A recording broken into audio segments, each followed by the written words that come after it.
সন্ধ্যার পর সারা মনে করেন আমরা তো খাওয়া দাওয়া নেই, আমার তো কোনো রুম নেই, কোনো মানে আত্মীয় স্বজন নেই, থাকবো। সৌদি আরব থেকে এসেছে, গাবতলীতে কোনো টিকিট নাই।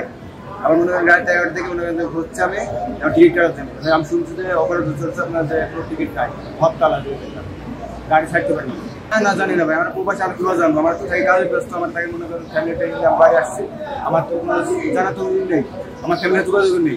গাড়ি না থাকলে যাইতে পারবো কিভাবে ভাই? আমার কাছে ব্যাগ ট্যাগ আছে, আমি কিভাবে যাবো?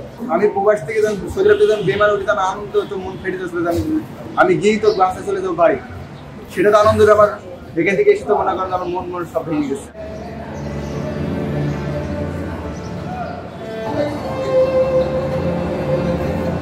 আমি এসেছি যাত্রাবাড়ি থেকে, যাবো নৌকা।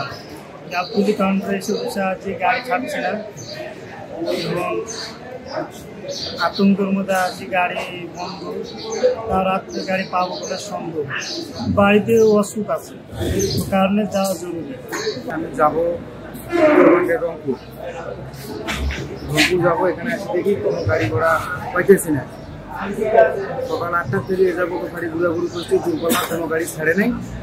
আমি গাড়ির জন্য অনেক অপেক্ষা মনে আছি, কিন্তু শেষমেশ যে পরিস্থিতি আমার আবার বাসায় ফিরে যেতে হবে, এতে আমার খুব দুর্ভোগ হইতেছে।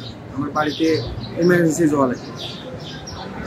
এরকম হরতাল অবরোধ থাকলে তাহলে জনসাধারণ তো অনেক দুর্ভোগে পড়বে। বিমানবন্দর থেকে আসছে, ট্রেন পাইনি, ওখানে ট্রেনের টিকিট পাইনি, তাই আমি কাউকে যাচ্ছি। 1 ঘন্টা থেকে অপেক্ষা, এখনো বাস পাইনি।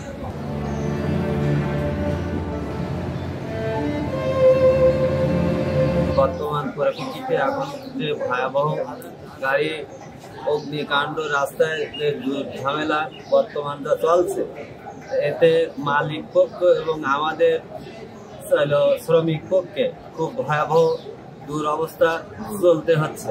বর্তমান যে দুই পক্ষে যে এখন বর্তমান হামলা, গাড়ি ভাঙচুর এবং অগ্নিসংযোগ এইসব যে হচ্ছে, তা নিয়ে আমরা খুব দুশ্চিন্তায় আছি। বর্তমান আমাদের কখন কি হয় এই নিয়ে আমরা একটু দুশ্চিন্তায় এবং আশঙ্কাজনকভাবে আতঙ্ক আছে।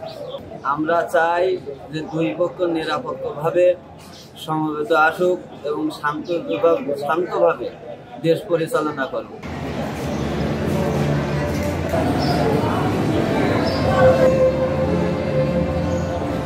আমাদের গাড়িগুলো তখন চলতেছে না, বেতন করে খোরাকি পাচ্ছি না, অবস্থা অনেক খারাপ।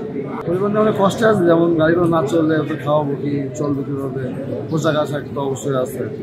অবরোধ 2 দিন গাড়ি নিয়ে ঘুরেছে, 2 দিনে রাস্তাঘাটের অবস্থা তো খুবই খারাপ। বেতন করি একটু পাইছি, একটু পাই নাই।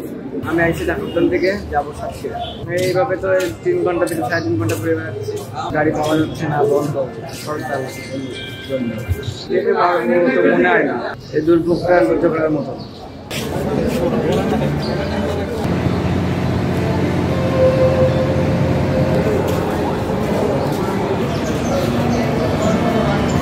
সংবাদ, ফিচার ও অনুষ্ঠানের জন্য ভিজিট করুন সংবাদ প্রকাশের ওয়েবসাইট এবং যুক্ত থাকুন ফেসবুক পেজ ও ইউটিউব চ্যানেলের সঙ্গে।